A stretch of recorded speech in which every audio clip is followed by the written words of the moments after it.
Hello, a simple Valentine's Day design this time, one that really is based on all very easy techniques, but it's just the way they're put together that will give the design a little bit of an edge to make it slightly different. We're going to be using one of the lovely Valentine's standard foils from this year and its corresponding 9-inch mini, and there will be the sort of synergy between the two and what makes it a little bit more interesting than a standard table centerpiece. But other than that, it's based on really simple techniques. So we're going to start with the base that we basically use for almost everything. It's really easy and it forms a good starting point for so many different designs. We've got 4 Centrepieces Reflex crystal red balloons here, inflated to 5 inches, tied into a cluster of 4, and a standard foil weight, and I'm going to wrap the cluster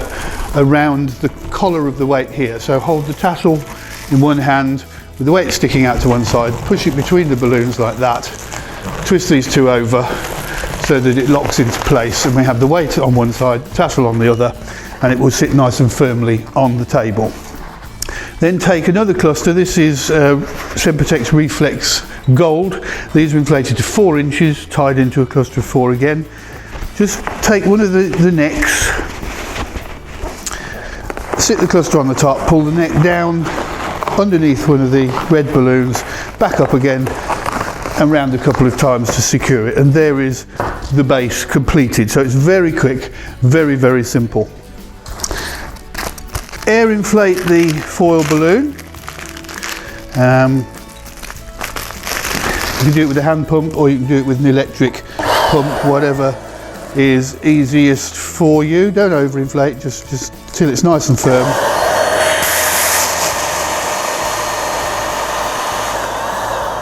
And because I want this to sit firmly into the base like that, usually I would wrap the neck of the balloon around the inside, but I would need it to fit a little bit tighter, so I'm going to use a scrap of 260 and tie it nice and tight around the neck of the balloon at the base of the inflated part, really nice and tight there. And then that will give us something to tie it in with, but also give a little bit of stretch so that there's some flexibility, and that will be tied into the center like that. Wrap it round a few times.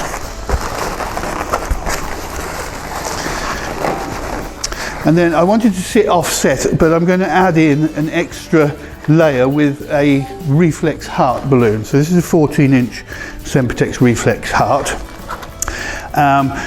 The maximum inflated size of these is 14 inches from side to side. I'm going to make it a little bit smaller because I need it to be soft. With any of the Reflex Hearts, in order to get them to inflate trouble-free and easily, give them a really good stretch first, and that way you should avoid the problems that everybody associates with heart-shaped latex. It's the weak spot here, but as long as you've stretched them out well first, you should be fine. I'm going to inflate it a little bit less, so about 13 inches.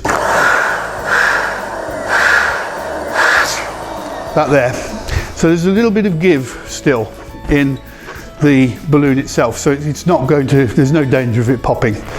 I'm going to tie that off, and then I need to create an attachment point on one of the lobes.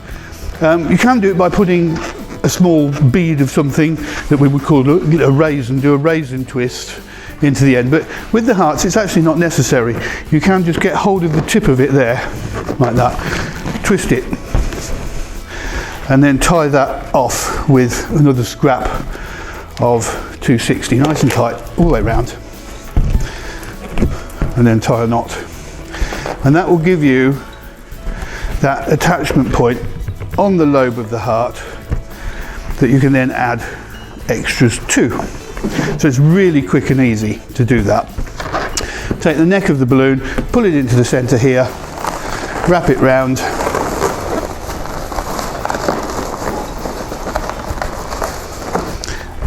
and then we can arrange the balloons so that they sit side by side like that. We actually want this attachment point at the top. not at the bottom, so they can sit there like that nicely. Okay. Next, I'm going to inflate the Mini. We'll do that with a hand pump, and we have a heat sealer. This is set, this particular machine is set to 4, but don't treat that as gospel, because every heat sealer is slightly different. But it'll be somewhere around there, but just test it a couple of times, and you'll find if it's too hot it'll just burn through the balloon, and if it's too cool it won't seal it properly, and it only takes a couple of attempts to get it where you need it. Somewhere around 4 should do the trick. Hold the balloon here at the base of the balloon where the balloon meets the tail. Don't hold it there. If you hold it there, there's air in the tail, and when you seal that you'll get creases and the balloon will go down. If you hold it there, then the tail is completely flat, no air in it, and we put it into the heat sealer, press down, little light will come on for a couple of seconds, and when the light's gone off the job's done.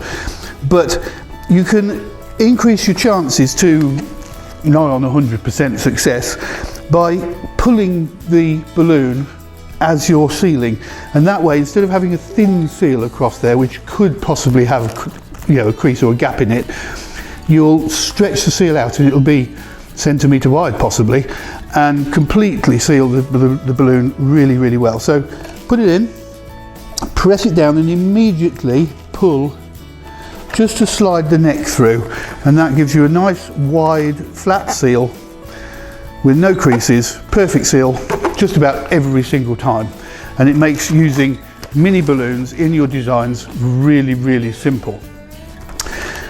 I also need a small duplicate of balloons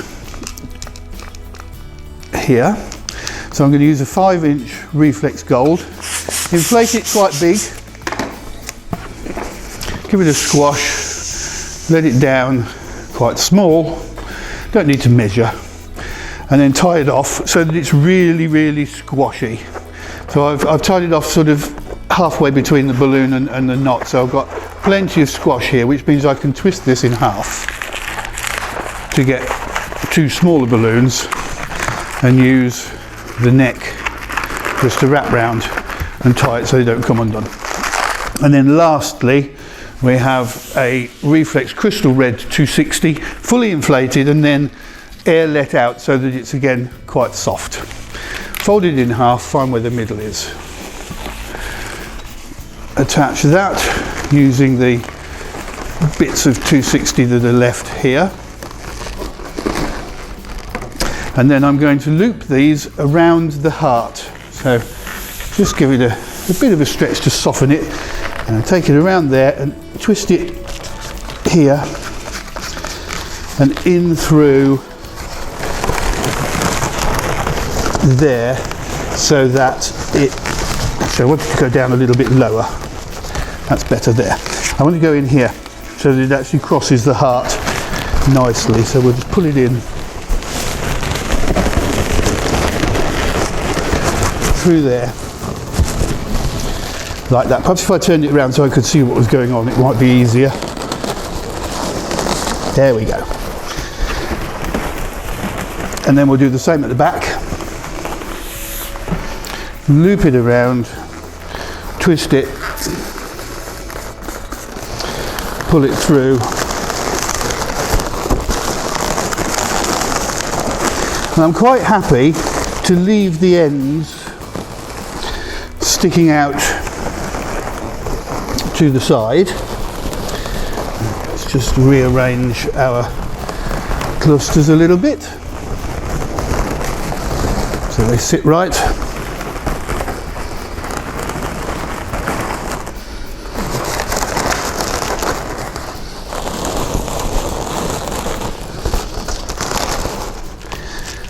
There we go. So all of these balloons will push the base out of alignment a little. That's not a problem, because it will give it a little bit more interest as long as it's all still sitting firmly. I just trimmed off the end of the 260. Sits on there quite nicely like so. That sits there, all good. And then lastly, I'm going to use the little cluster here, wrap it,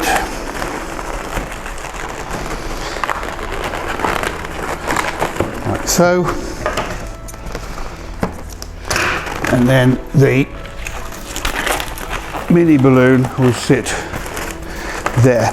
So we've effectively made a support for the mini balloon using the two ends of the 260 and the clusters of the mini balloon. And there you have it. It's a very simple design, really simple techniques, but the way it's put together gives it that little bit of extra interest with the matching small and large hearts. Just final detail, if you want to, just to complete it, you can put a red rose there and a red rose there at the bases of the hearts. Just remember to cover any cut ends of the wire stems of the roses so that you don't burst your balloons. Happy Valentine's Day.